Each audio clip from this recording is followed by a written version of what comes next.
My dear learners, मैं Kiranpal Rana my geography channel geography the Galaxy में आपका हार्दिक स्वागत करता हूं। तो जैसे कि हम 11th क्लास का chapter solar radiation, heat balance and temperature कर रहे हैं, तो इस लेसन की इस वीडियो में आज हमारा टॉपिक रहेगा हीट बजट की हीट बजट क्या होता है। देखिए, इस हीट बजट को आज हम जो है डायग्रामेटिकली समझाएंगे कि ये हीट बजट क्या होता है, कैसे जो हीट है उसके बीच में बैलेंस बना रहता है कि जिसकी वजह से पृथ्वी का तापमान नहीं तो अधिक होता है नहीं ज़्यादा होता है। अर्थात पृथ्वी सूर्य से जितना रेडिएशन, जितना विकिरण प्राप्त करती है, जितनी ऊर्जा प्राप्त करती है, उतनी ही वापस भेज देती है। इस प्रकार से पूरी यूनिवर्स में, हमारी पृथ्वी पर भी ऊष्मा का संतुलन बना रहता है। तो हम देखिए डायग्रामेटिकली इसको एक्सप्लेन करेंगे। तो देखिए, इसमें सबसे पहले हमारे पास आता है, ये देखिए डायग्राम में, तो हम मान लेते हैं कि सूर्य से आने वाला जो इंसोलेशन है, जो सूर्य तक पृथ्वी को प्राप्त होता है, उसको हम 100% मान लेते हैं कि वो हमें, देखिए यहाँ पर इसमें डायग्राम में दिखा रखा है, इसको 100% मान लिया है कि हमें 100% प्राप्त होता है। तो इसमें से जो ये 100% सोलर रेडिएशन आ रहा है, इसमें से 6% स्कैटर्ड टू स्पेस डायरेक्टली, जो है डायरेक्टली 6% सीधा स्पेस में स्कैटर हो जाता है। और इस 100% में से क्लाउड्स के द्वारा 27% सीधा रिफ्लेक्ट कर दिया जाता है, अर्थात बादलों के द्वारा सीधा 27% परावर्तित कर दिया जाता है। तो ये ऐसी प्रकार से जो हमारी अर्थ है, अर्थ की जो सरफेस है, तो उसकी सरफेस जो है इस 100% सोलर रेडिएशन में से 2% सीधा स्पेस में अर्थ के द्वारा रिफ्लेक्ट कर दिया जाता है, परावर्तित कर दिया जाता है। तो इस प्रकार से हमारे पास 27 में हम यदि 2 प्लस करते हैं 29, और 29 में 6 प्लस करते हैं तो 35। तो 100% में से 35 जो सूर्य तप है वह वापस चला गया। तो इसका मतलब पृथ्वी पर या एटमॉस्फेयर में केवल 65% सूर्य तप ही प्राप्त हुआ है। तो उसमें 65% में से देखिए 14% जो सूर्य तप है वो देखिए वायुमंडल के द्वारा, एटमॉस्फेयर के द्वारा एब्जॉर्ब कर लिया जाता है, अर्थात अवशोषित कर लिया जाता है। अर्थात यह 14% वायुमंडल में ही मिल जाता है।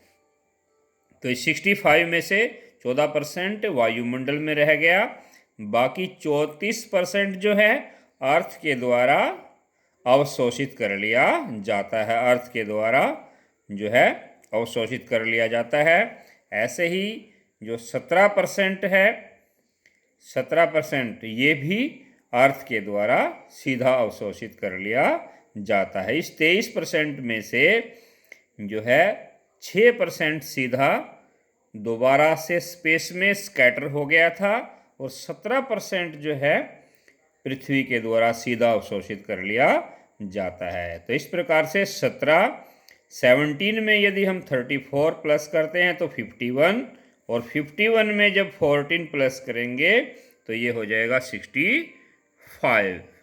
अर्थात एटमॉस्फेयर में और अर्थ को केवल 65% या 65 यूनिट सूर्य तप या इंसोलेशन ही प्राप्त हुआ है, और जो 35 यूनिट है वो दोबारा से यूं का यूं बैक स्पेस में चला गया है। तो आगे इसको हम डायग्रामेटिकली दूसरे डायग्राम से भी समझाने का प्रयास करेंगे। तो ये देखिए, यहाँ पर ये जो 23%, यहाँ पर जो हमने 23% यहाँ पर ये सूर्य तप देखा था, जो कि 17% एब्जॉर्ब कर लिया गया था, 6% वापस चला गया था। तो ये देखिए यहाँ पर ये 23% सूर्यातप है। इसमें से 23% में से 17% पृथ्वी ने एब्जॉर्ब कर लिया था। तो पृथ्वी ने टेरेस्ट्रियल रेडिएशन के रूप में, पार्थिव विकिरण के रूप में 17% दोबारा से radiated to space from the earth. 17% आया था, 17% ही वापस चला गया। ऐसे ही यहाँ पर ये देखिए, ये हमारा है 9%।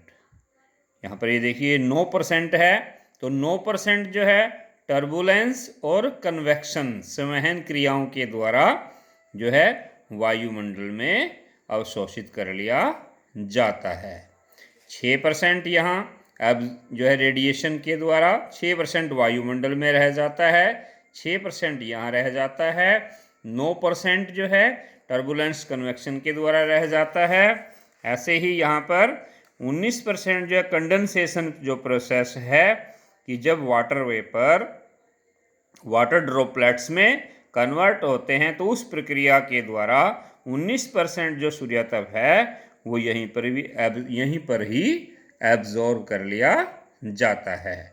तो इस प्रकार से 19% कंडेंसेशन के द्वारा, 9% कन्वेक्शन टर्बुलेंस के द्वारा, 6% जो है रेडिएशन के द्वारा वायुमंडल में एब्जॉर्ब कर लिया जाता है। तो 19 में जब हम 6 प्लस करेंगे 25, 25 में 9 प्लस करेंगे 34। तो इस प्रकार से पृथ्वी ने 51% पूरा जो है वापस कर दिया। 17% सीधा स्पेस में चला गया है और बाकी 34% जो है ये एडवेक्शन, टर्बुलेंस, रेडिएशन के द्वारा वायुमंडल में अवशोषित हो जाता है। तो ये हो गया हमारा पूरा 51%। अब ऐसे ही जो हमारा ये 48% है, ये 34% ये रहा। तो ये भी वायुमंडल से स्पेस में दोबारा से री-रेडिएट कर दिया जाता है पृथ्वी की पार्थिव विकिरण के रूप में। 34% ये हो गया, 19%, 6% और 9%, ये टोटल हो गया 34%। और हमने यहाँ देखा था, ये देखिए इस डायग्राम में, कि जो 14% जो वायुमंडल के द्वारा एब्जॉर्ब किया गया था, वो भी ये 14% भी यहाँ से, ये जो वायुमंडल के द्वारा डायरेक्टली एब्जॉर्ब हुआ था, ये भी यहाँ से सीधा वायुमंडल में इसको लॉन्ग वेव पार्थिव विकिरण के रूप में रेडिएटेड कर दिया जाता है। तो ये हो गया हमारा 48%। 34 और 4 38 और 10 48। तो 48 और 17 65, 65। अर्थात पृथ्वी पर और वायुमंडल में जो 65 यूनिट या 65% सूर्यातप आया था, वह यों का यों पार्थिव विकिरण के द्वारा, पृथ्वी की लॉन्ग वेव रेडिएशन के द्वारा दोबारा से स्पेस में भेज दिया जाता है। तो इसको हम हीट बजट या ऊष्मा संतुलन कहते हैं। तो माय डियर लर्नर्स, तो ये हमारा हीट बजट या ऊष्मा संतुलन है। तो यदि आपने लेक्चर अच्छा लगा है, मेरा प्रयास अच्छा लगा है, तो चैनल सब्सक्राइब अवश्य कर लें। आगे भी आपको इस लेसन की नेक्स्ट वैल्यूएबल वीडियो सेंड कर दी जाएगी। उसका यदि आप सब्सक्राइब कर लेते हैं तो उसका आपको नोटिफिकेशन मिलेगा और उसका फ़ायदा उठा सकते हैं। Thank you very much.